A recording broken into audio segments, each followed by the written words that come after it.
Junaid Qureshi, who is joining us right now, he's a prominent Kashmiri. He's also someone who's the director of European Foundation for South Asian Studies. But without sounding offensive, I need to also mention here for the context that Junaid Qureshi is also the son of Hashim Qureshi. He's the son of Hashim Qureshi. Many would not remember, he is the first hijacker of an Indian aircraft that took place, unfortunately, in 1971. That was Ganga. You wrote a social media post which almost went viral about your first reactions to what you had seen in that video of Umar. Can you tell us what was your first reaction?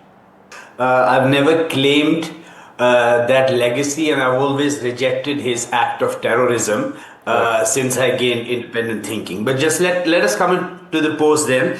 Look, first of all, it was very difficult to understand. I think the English he spoke, he tried to, get into an accent and sound more intellectual than he probably was. What I said in that post is that he's trying to make a very intelligent type of, connection towards martyrdom. Right. But it ends up still, he tries to find foundations in Islam, but it is suicide. He has committed suicide, and not only that, while committing suicide, he has also killed more than a dozen innocent people. Now, when Umar or other people try to find foundations in religion, we Kashmiris or we Muslims, we can keep on saying that this is not Islam, which is true. But I think the time for just saying that has gone. I think the time for action is there. And there have been instances, for example, in Egypt, there have been instances in Lebanon where people who committed suicide bombings, their families disowned them, right, didn't take their bodies and didn't perform their last rites. People sitting in Delhi, Washington and Islamabad cannot solve this for us Kashmiris.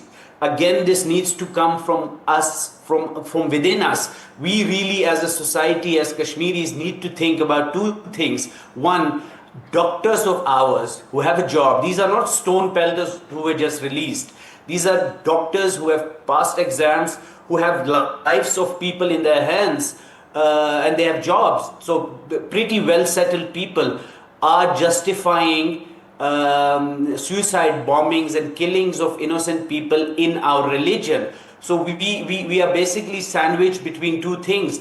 One, our culture is being demonized, and at the second time our religion as well. And we make big hues and cries when an anchor in Delhi or in Mumbai or someone who's a non-Muslim would say this, because then we feel it is an attack on our culture and on our religion. But now it's being done from people from within us. And if we don't take a stand here, then I'm afraid that, moderate Muslims or just Muslims in general and Kashmiris will lose this battle.